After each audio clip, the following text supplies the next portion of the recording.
everyone, and welcome to this episode of Riskologists. I'm your host, Andy Haslam, and today I'm delighted to be joined by Henry Stevenson. Henry, welcome to Riskologists. Thank you. How's your podcast game then? Have you done anything like this before or anything? No. I mean, I listen to lots of them on dog walks and what have you in the gym, but never been part of one. So this is new for me. Well, same for me as well. So we're in the same boat today. That's good. So good. Exactly. We'll muddle through. So we usually like to start the podcast off with a bit of a journey to date for you, a bit of a timeline of your career, where it all started, maybe a bit of a journey up to today for us recording. So would you like to fire away? Yeah, sure. Way back in 2004 sort of time, I was just temping at an accounts office to purchase ledger clerk for a construction company. And I got speaking to a few quantity surveyors. It sounded like a really interesting job. And my dad, before he retired, he was a chartered structural engineer. And engineers and QSs don't generally get on. But he saw that as a good career and he had some good contacts as well. And this was before the 2008 crash. So there were quite a few companies that were paying for apprenticeships. They'll pay for you to do your degree and that kind of thing as well. So I lived near London at the time, so it's quite handy for me. There's quite a few opportunities there. And I've worked generally for consultancies most of my career. But because I didn't have any A-levels, I had to do a diploma first, which took a couple of years, and then a degree in my spare time, and then my chartership with the Royal Institution of Chartered Surveyors. And over those, it probably took about 9 years to do all of that. And I worked for various clients in the water industry, rail, highways, aviation. So quite a broad spectrum, all infrastructure, mostly public funded as well. And my career's progressed from there really. And I now deal with various different things. I've got various different hats at McDonald, where I currently work. So I'm an associate commercial manager, but I'm also an NEC project manager, and also get involved in various other internal things as well, like NEC training, and delivering some development for our grads and those doing their chartership as well. Awesome. Well, yes, like I say, it's a varied career, so it's always helpful, I think, when you get into this kind of realm. We, of course, normally give our guests the opportunity to choose their own topic of discussion on the podcast. So can you give us an insight into why you've chosen this topic and why it's particularly poignant for yourself? I know you obviously mentioned then that you're involved with NEC in general. So. Yeah, I think being a chartered quantity surveyor by profession, and over my years' experience, I have noticed that whilst the industry as a whole has improved and got more collaborative, the risk part of it hasn't so much. And so what I've done on a lot of my recent projects and schemes is try to introduce a kind of more collaborative approach to risk management. Now that's, with contracts, there's always going to be a them and us situation because of their very nature. Contracts, all they do is divvy up risk between two parties. Of course. So you're always going to have a them and us. However, just because it says it's one party's risk doesn't mean you can't collectively and collaboratively work to resolve, mitigate, or reduce that risk. And I found in trying to change the mindset of the project team, whether it be the internal project team or the contractor side as well, or the relationship between the two, when you get that joint up approach to risk management, you do find that the projects are delivered for less money, on time, and the relationship between the parties is a lot greater as well. So there's fewer disputes, it's a nicer working relationship, and there's no sort of worrying about whether someone's hiding something from you or any secrets either side. It's all open and honest, and that's been very refreshing for me, and it's something that the industry hasn't really recognised really. I know various contracts like the NEC form of contract is a lot more collaborative than others, but there's still a lot that can be done outside the contract. So that's why I'm quite passionate about this subject.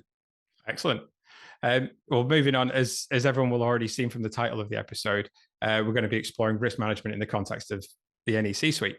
For the benefit of our listeners who may not be familiar with this, and to give some kind of context to the episode, could you just give us a brief overview of the NEC Suite? Yeah, so the NEC Suite is the new engineering contract, not so new anymore, but the name's stuck. So the current revision is NEC 4.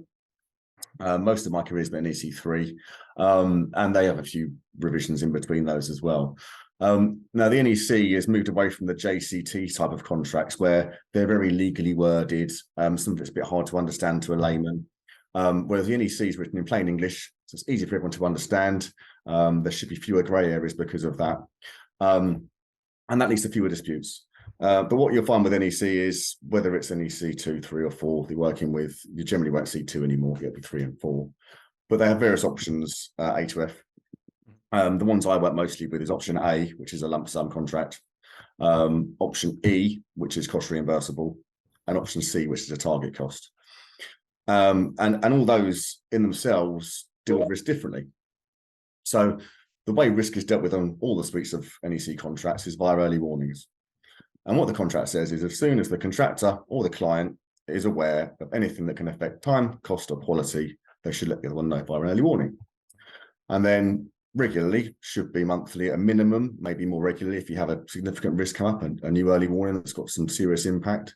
You then sit down, client and contractor, or project manager and contractor as it would be, and discuss that risk, qualify it, quantify it, and try and come up with some mitigation plans.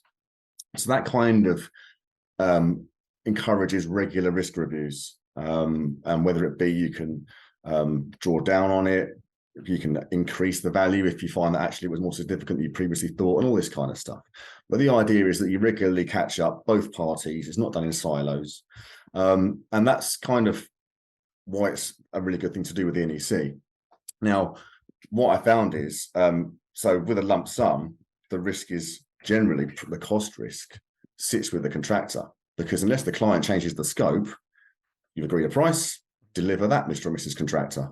Now, if it comes in less than what they priced, they're quids in. If it comes in more, they're quids out. So the contractor's motivated to keep the cost down as low as possible to maximize their profits. With an option E, which is cost reimbursable, generally, whatever the defined cost is that the contractor incurs on a monthly basis, the client pays plus their fee. So they're almost motivated to keep the cost as high as possible, because the higher it is, the more fee they're going to get. So the cost risk sits with the client. And it's hard to forecast and manage budgets that way, because you don't know how much it's going to cost generally. Whereas option C, which sort of sits in the middle, is a target price contract. So the two parties agree a target price, what it should cost generally. So let's say, for argument's sake, we estimate it's going to cost £10 million. Both sign up to that. And then both parties are trying to come in under that 10 million. So if it comes in at 9 million, the £1 million saving is shared between the parties. If it comes in at 11 million, the £1 million overspend is shared between the parties, so both parties pay in. So both parties are really geared up towards getting the cost as low as possible, so it's under the target. And so that in itself sort of breeds collaboration, because ultimately you've got the same goals, really. You want to finish on time or before, on the budget or less, and meet the scope. And so that's a really collaborative way of working. And it's hard to try and change the mindset from that, because in the contract, it will tell you it's the contractor's risk or it's the client's risk. Now, that's great, and that's what a contract does. But just because it's the contractor's risk, I wouldn't sit back and go, that's your risk, let me know how you get on with it, because that's not really going to be very helpful. And actually, I've got the same objectives that they have.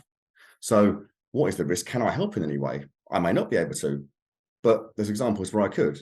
I'm sure we'll come on to some examples later on in the podcast. But that's the general ethos of how NEC works and how it can be collaborative. And option C is the most collaborative way of that, because you're sharing the risk effectively and you've all got the same objectives. That's great, Henry. Thanks very much. That was really detailed, and I'm sure it's going to be really helpful for a lot of our listeners and everything.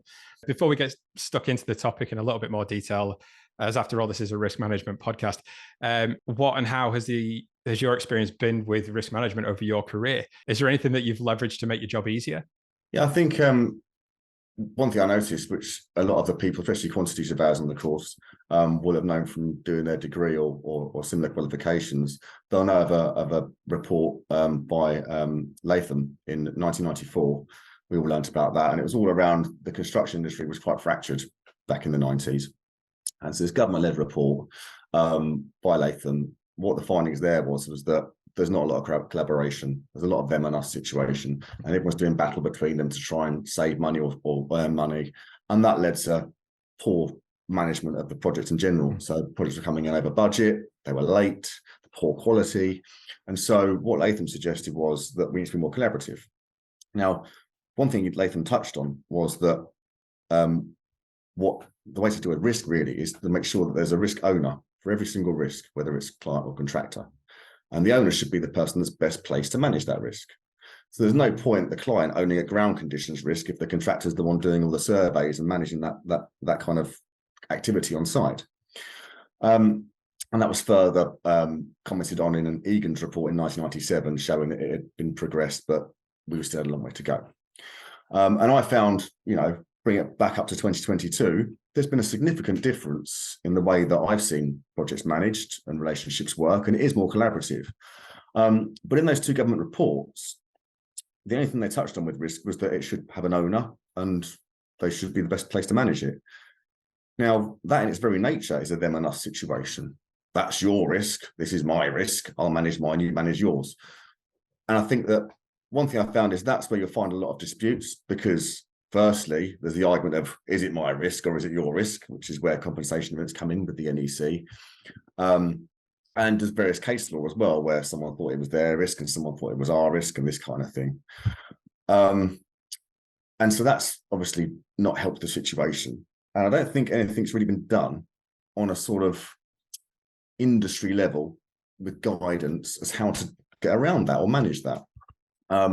As I say, I've noticed over my career that it has got better in terms of the general project management, but in terms of risk management, that's kind of been forgotten about. That's almost that kind of attitude of, we've always done it this way, and that's the way Latham said it, and it's good, it works, let's carry on doing that, which is great.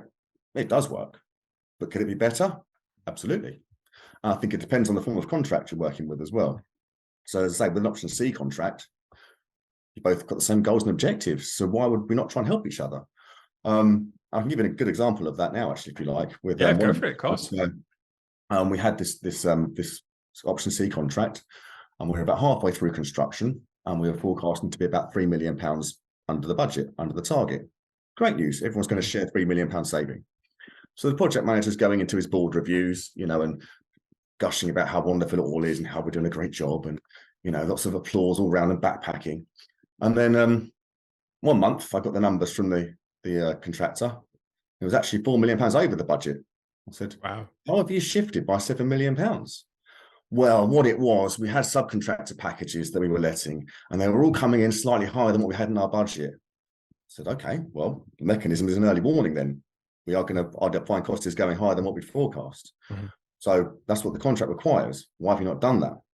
And their answer was, well, we were kind of hoping that the remaining subcontractor packages would come in under, and therefore there'd be nothing to tell you. It will all be fine.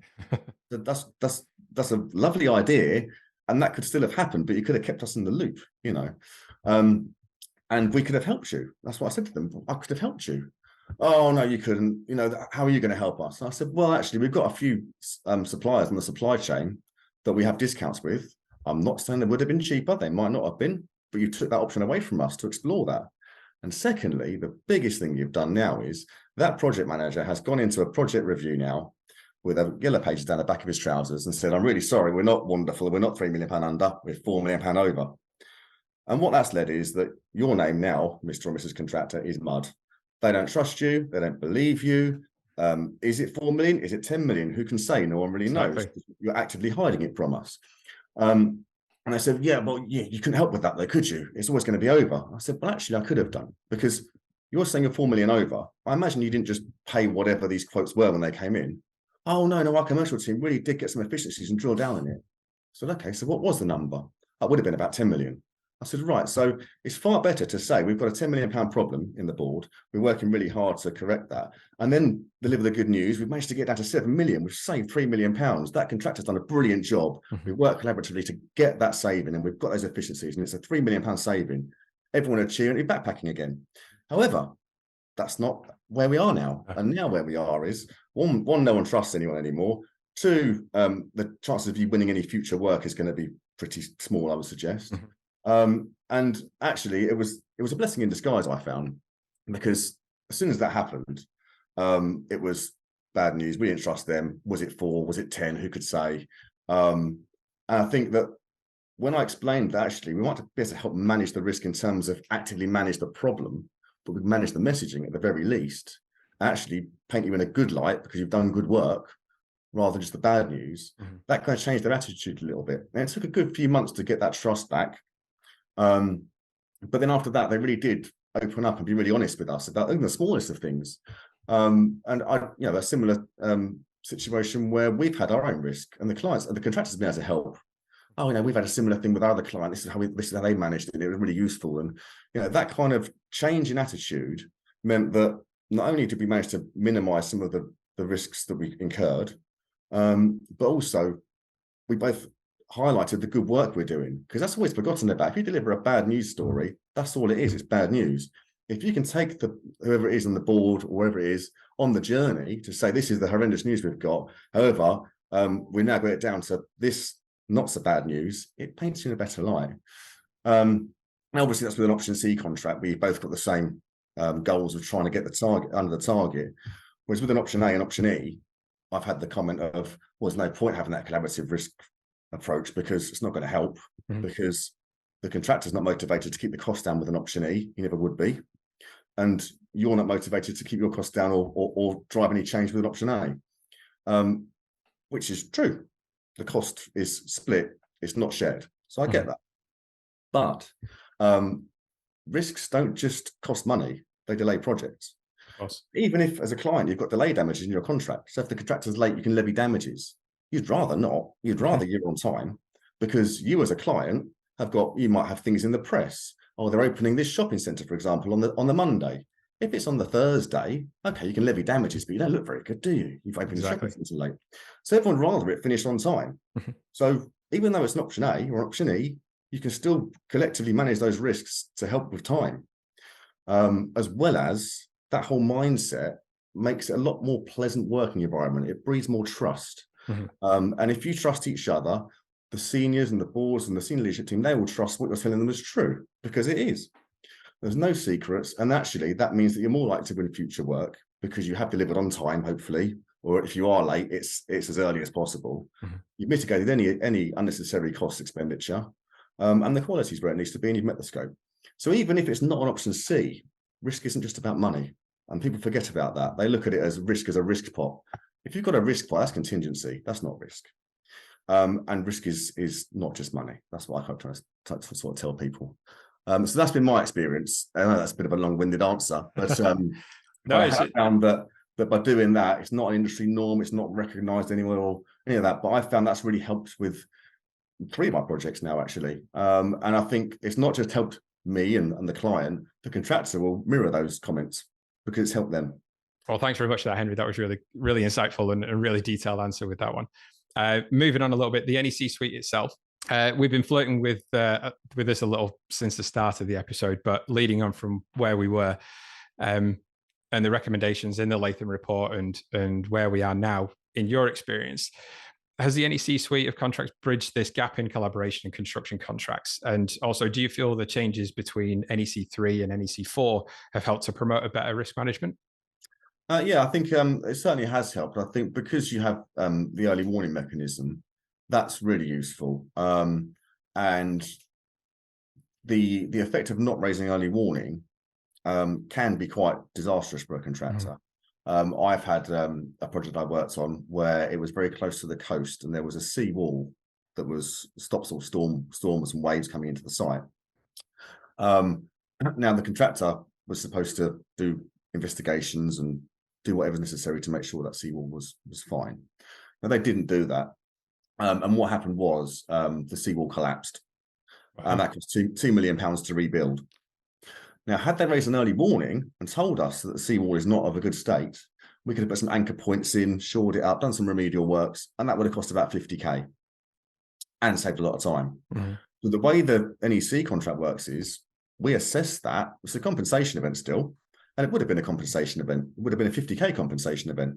We'd have paid the contractor to fix that seawall and their fee on top. They'd have made some money because they've got their fee on top. We've obviously paid what we need to pay to get that risk removed. And everyone would be fine. Because they didn't raise the early warning, they've got a £2 million problem. The NEC says, well, you assessed that as if the early warning had been raised. So it was a compensation event. We assessed it as 50k. That's what it would have cost us. So the contractors now got a 1.95 million problem that they've got to swallow. And they're going to be late by a couple of weeks. So that's how the early warning mechanism can be quite disastrous if you don't raise it. So it really does encourage you to raise it. And what you'll see a lot of clients fall into the trap of is just letting the contractor raise them. No, it's a two-party thing. You know, you can raise them for whatever.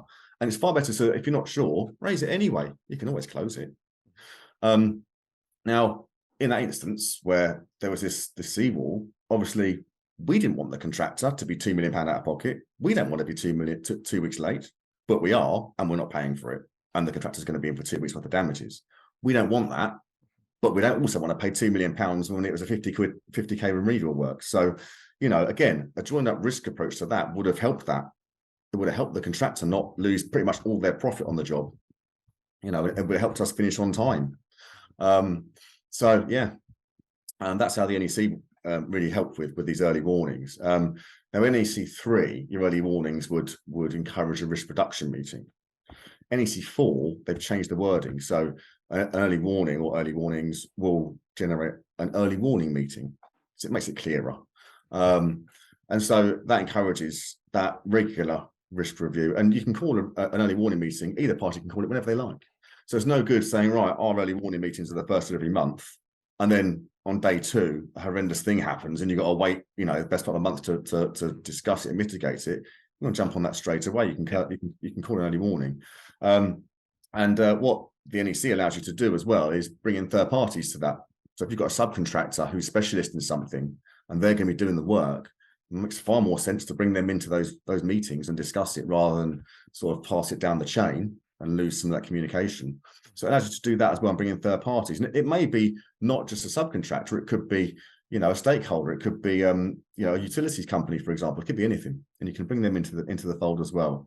And that's, I think, really been quite instrumental in NEC's success in project delivery and collaboration. It's tricky because with any contract, there's always going to be a them and us, because that's what a contract is, divvying up risks. And you're never going to get away from that. But whilst a lot of contracts, NEC included, try and steer you how to resolve those risks, they don't, you know, hold your hand through the whole way step by step, because each risk is a risk in its own right and it can be managed differently. So all they say is obviously contractually, this is whose risk it is, this is who's liable for that if it happens. Now, obviously, I'd encourage the project teams to use their own initiative to be collaborative in resolving them, because, yeah, whether it's an option C, A, whatever it may be, you want to finish on time. If it's option C, you want to finish under the target as well. So if you can be collaborative, do. And a little byproduct of that is the fact you're going to have a great working relationship and you're not going to be worried about, are they hiding anything? You know, is there anything around the corner when you're doing your forecasts, your year spends? You're not worried about something nasty coming out of the woodwork on March the 1st when they submit their final costs in. You should know about everything. And if even the contractor is not sure about something, they've told you, we're not sure about this. And you may not have a number for it, but you might be able to provide a range. It's going to be between 50 and 150k. At least you can give the senior leadership team a little heads up that we might have a problem. It's going to be around this. This is the date we're going to know. This is the date we're going to get the data, just so you know. And again, they then trust the project team. They know it's being managed properly. They know there's a problem, but they know the guys are on it and they're managing it, rather than March comes around, oh, we're 150k over, sorry. Why didn't you tell us about this? Well, we didn't really know. We were waiting for numbers to come in. It just doesn't look like you're managing it properly at all, because you're not, you know, ultimately. Yeah, I think it's really interesting to touch on the joining between collaboration and communication. Absolutely, communication is key. I think people are worried about putting their hand up and saying there's a problem if they can get around not saying that. You know, that the £4 million overspend is a prime example. We were hoping we were going to let the subcontractor packages less and therefore them to tell you. Well, that's fine. I'd rather you told me that's what you were doing. Yeah. You know, because I'm a big fan of the what if scenario. Okay, that's great. That's what you're hoping. What if it doesn't happen? Mm-hmm. How is that going to look to you? And actually, it's going to make you look pretty bad. Mm-hmm. So if you tell the client this, it shows you're managing, it shows you've got a problem. Actually, you're going to inform the client when you know. Great. I'm a lot happier. And I trust you. Great stuff. So the what if scenario there shows that actually it's much better to be open and honest and just tell them that it could happen, rather than wait to see if it does happen. No one likes surprises, especially on £50 million construction contracts. Definitely not. Definitely not. I mean, I think it's probably kind of an easy one to guess on this one, but is there one particular contract under the NEC that you believe is more collaborative or most collaborative? Yeah, I think we've touched on it quite a bit. Option C is the way forward. Now, again, I've touched on it briefly that you have a share of the savings or overspend. It's typically known as a pain share or gain share mechanism. So if you're under, you share the gain. If you're over, you share the pain. Now, there can be various different increments of that. So let's say you're £1 million over. It'll be the first 10% overspend is split 50-50. The next 10% overspend is split 60-40. So you can actually crank it up or crank it down, however you like.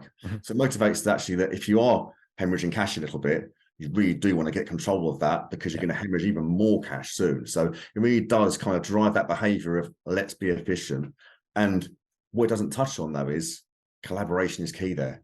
Collaboration, communication, that's the way to get a hold of that. And that's the way to really get those efficiencies. And actually, everyone knows the same story because everyone's all involved and everyone's put their 2 pennies worth in, and everyone's in the communication chain. There's no waiting for a reply on this, and it's going to be another week. That could be a problem. You know, just keep the communication flowing. Even if it's, I'm not sure yet, we reckon the range is this, we're going to know then. At least that line of communication is always open, always flowing. And that means people are always a lot more confident that they've got the latest news on their desk, rather than radio silence.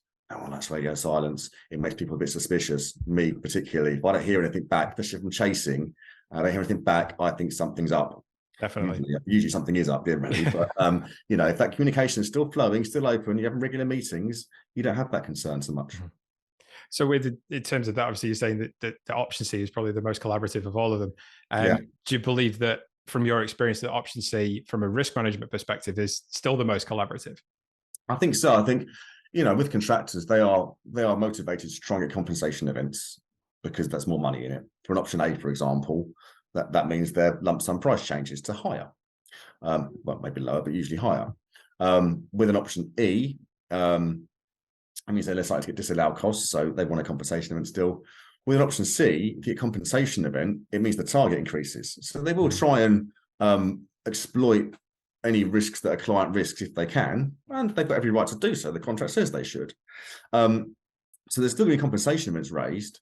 However, the mindset is, rather than give me a quote, oh, it's £1 million, there's £1 million, it's, there's the quote, it's £1 million.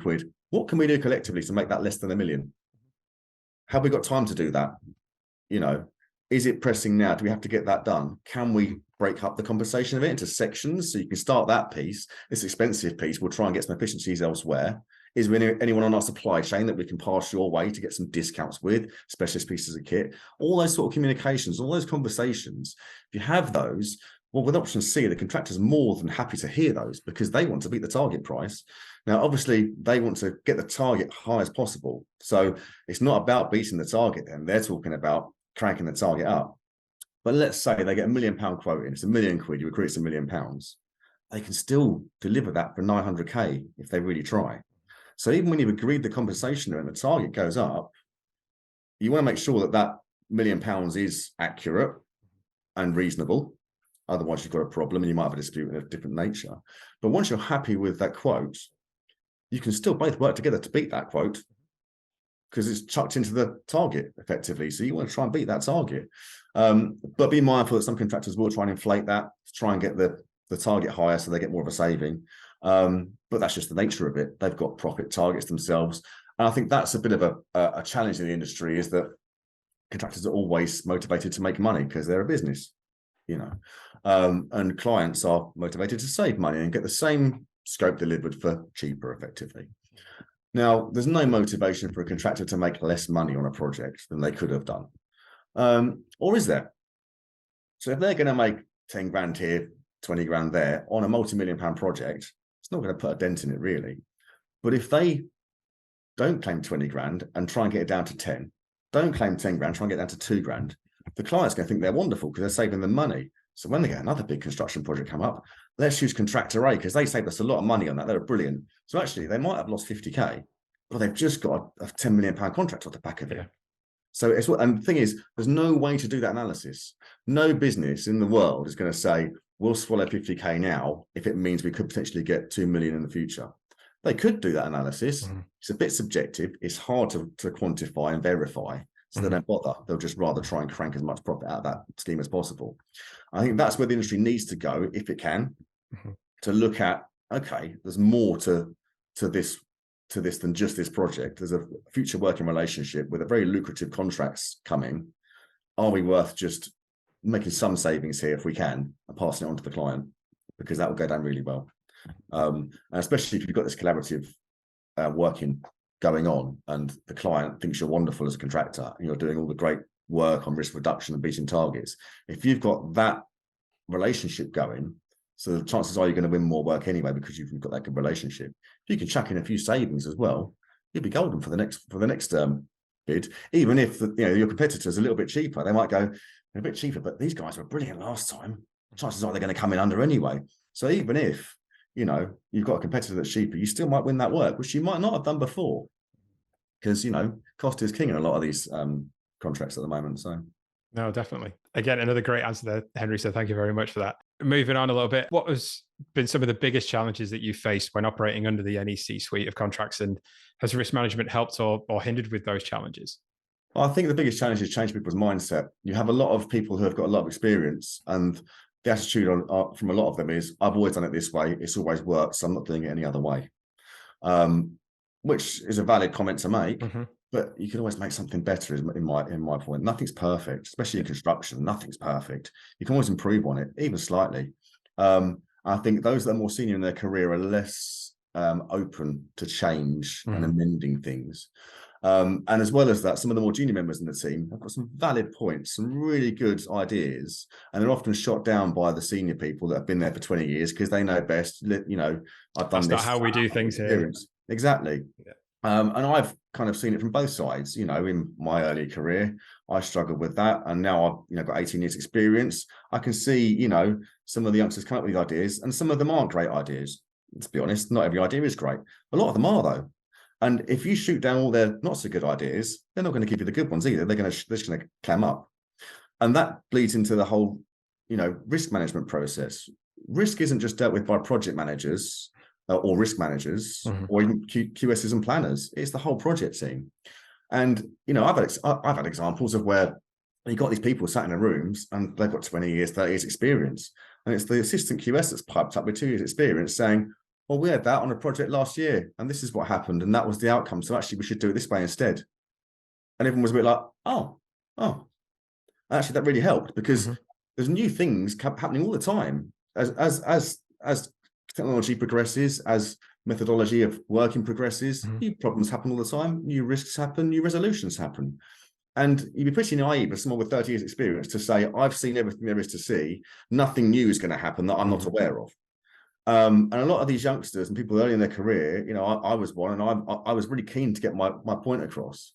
And it's very, it can be very frustrating when you're just shot down or not listened to, because you think, what's the point in me offering anything?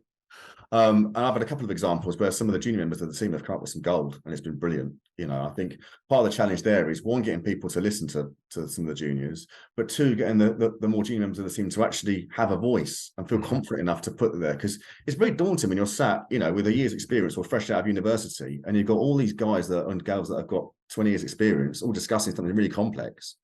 You think, oh, I think I know a way around that, but I probably don't, because I don't know what I'm doing, And it's trying to coax that out of them. And that's where I think, if you're a quantity surveyor and you go for you do your APC and become chartered, that really does, that whole process really drives that confidence in you. And that gives you the confidence to actually put your 2 pennies worth in. And if it's shot down, you've done your bit and you've made a recommendation, you've offered some advice, even if it's just an idea.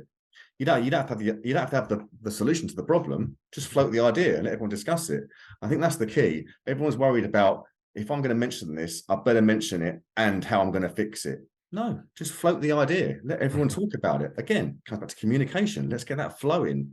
Let's get those minds working, whether they're experienced minds, inexperienced minds. Everyone's got different experience. You might have 2 years experience, but you've got 2 years experience. You've got experience of doing that job for 2 years. And in those 2 years, you might have found something that someone with those 30 years hasn't. That's how to look at it. And it's all around changing people's mindsets. Exactly. Instilling confidence in the junior members, changing the mindset of the more experienced, changing the mindset of the contractors and the clients to get away from them and us, and it's your risk and my risk.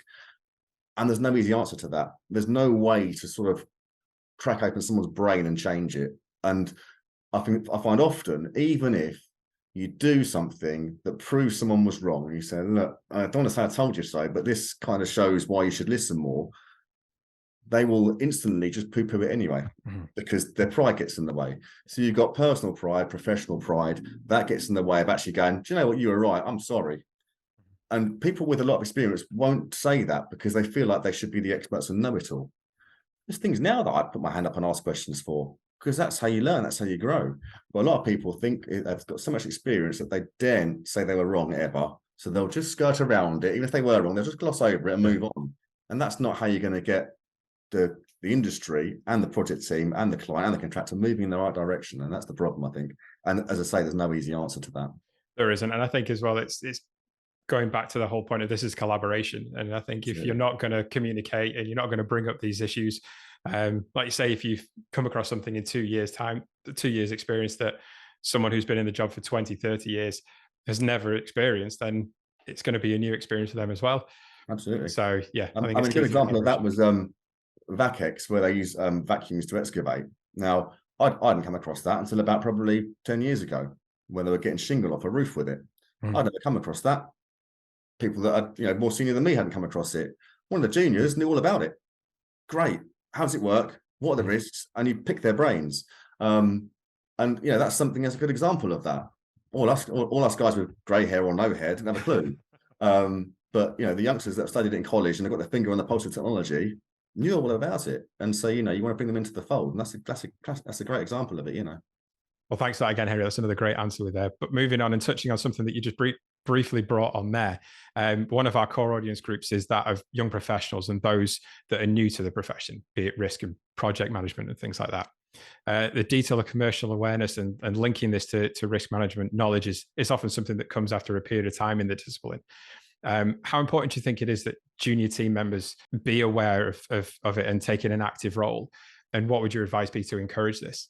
Yes, I think that's a good question. I think a lot of juniors, I remember what I was like, your ears are open, but your mouth is closed. You're just there trying to absorb as much as possible from this plethora of experience around you. But there's things you'd have learned in your university degree. You might be fresh out of uni. There'd be stuff that's discussed in that university degree, your assignments and things. But the old people, I say old people, I keep myself in that. People more experienced people. 30 years experience, yeah, exactly. But people like myself, I wouldn't know about what's in your latest degree because I did mine decades ago. So you do still have a voice. And I think what I found, which really helped make people listen more, isn't just saying, I think this. Have you thought about that? It's similar to the so what scenario. Explain your thought process. Why? So I found that if I said, well, have we thought about this? Or I've thought about that because that instantly makes them think, oh, okay, it's not just some random buzzword that they've heard or read in an article. This is something they actually know about. And I've actually applied some logic to this scenario with it as well. So that can help. But often, just sort of massaging people's ego a little bit, and again, like I said before, just float the idea. You don't have to have the solution. Guys, I've thought about this. And obviously, you guys are much better placed and experienced to explore that. Can we have a chat about that? Because I'm really interested in it. If you tell an expert that you're really interested in what they got to say, they will talk. They're off. They're off. Yeah, and so just a little bit of ego massaging helps. Don't go over the top too much, and don't do it all the time because you don't want to get too much of a big ego. but once you've done it once or twice, they'll actually trust and listen to your opinion. Because they know you've got good stuff in your head, you've got good ideas, and you're not just saying things for the sake of it. But so, yeah, my advice would be don't just sit there with your ears open and your mouth closed. Do offer something up. You do have something to offer. Even if it's just a question, you can have a question. And that question can spark a massive conversation. Even if it's a case of, oh, guys, I don't really understand that because this, they might go, oh, yeah, that's a good point, actually. And explaining it to you, someone else will chip in and tell them why they're wrong, because people like telling you why you're wrong rather than why you're right. And that can start a conversation in itself. So you don't have to have a voice in, oh, guys, what about this way of managing the risk? Just ask a question, And I'm a massive fan of there's no such thing as a silly question, especially when it comes around to risk management. I mean, in other aspects, there are silly questions, but in risk management, no, I'd rather brainstorm and strike things off a list than miss something that could have gone on there. Exactly. And it's a bit like the early warning system. If you're not sure, raise an early warning. You can always close it if the risk is passed. Yeah, 100%. But again, another really great point there, Henry. So thanks very much for that. We're moving on to kind of final point here and start to wrap things up a bit. Sure. So as a person with a plethora of experiences, we've obviously worked out already from working under the NEC Suite of contracts, what's next and how do we improve and stay true to the essence of collaboration? So I think, I'm not a massive fan of government initiated reports and things. I think a lot of them are, I wouldn't say a waste of time, but they almost fill words that don't need filling. But that being said, we've not had an in-depth review of anything recently that I can think of that's managed risk or addressed the risk issue. If you look at the 𝘱𝘁 report, all he touched on was the fact that we need to have risk owners and their best place to manage it. No one's touched on how to manage it. How do we get that? And I think because of 𝘱𝘁 and Egan's reports, everyone's got more collaborative, and you can notice it massively. And so now we are more collaborative. Now is the time to look at which parts aren't that collaborative and how can we do that. And risk is the biggest one because that has the biggest effect on things. Unforeseen things happening, whether it affects the cost all the time or even the quality. That's where we need to be collaborative. And, I've seen it firsthand myself by trying to introduce that into my latest projects. And I've seen it as a success. And I've seen mindsets change as well. I've managed to change mindsets of contractors. That example I gave before about we could have managed the message. Suddenly the penny dropped. They went, oh yeah, because all their team's been working their backsides off trying to get that cost down. And it's almost been like, right, now tell them all off. Oh, they've done a great job. They've done a really good job. If anything, tell the guy off that set the budget, or at least find out why the budget was so low in the first place. Do that lessons learned piece. But you shouldn't be telling people off for doing a good job, and they've done a good job. That's been totally lost in the whole bad news message. So I think that's where it needs to get to. How it gets to that, I don't know. Whether it's another government-initiated report or investigation, I couldn't say. The likes of the RICS are really good with doing these investigations, these articles. If you read Modus that comes out every month, there's some really good articles in there. And so I imagine that whether it's driven by an external party or not, I think there's going to be conversations had anyway, because the industry is going to be almost where it's so collaborative. It's like, well, where are the gaps now? And risk is the biggest one because that affects everything. And actually, we all want the same thing. So why would we not get our heads together? Well, it's saying that you mentioned then about risk being the biggest gap. I mean, is there anything you can think of that can really help with risk management, bridging that gap further than having a report to come and state it there? Well, I think, with the NEC, it's in its vanilla form, it's a one size fits all. There's various optional clauses, which are X clauses you can put in, so things like retention or delay damages. But you can put a Z clause in, which basically means you can change whatever you want to whatever you want. And that's why the NEC 4's come out, because they've noticed that people were regularly changing the same things with NEC 3. So they've put them as clauses or optional clauses. So you can still put Z clauses in if you want in your contract. You can say, this is how we'd like risk to be managed. And this is the reports we'd like to be issued off the back of it. Actually, there's going to be KPIs attached to how collaborative you are. And you can do all that kind of stuff in the contract. You can put it in the scope or you can put it as a Z clause. And I think that's where we need to go. We need to almost, lead that horse to water, because there's motivations for both parties, but there's also demotivations. So they'd be like, do you know what? Let's just carry on what we've always done. We know how to do that bit. But if you make someone sign up to it in a contract, they're more obliged to at least try and do what it says. And I think the proof's going to be in the pudding, especially with public funded massive infrastructure projects.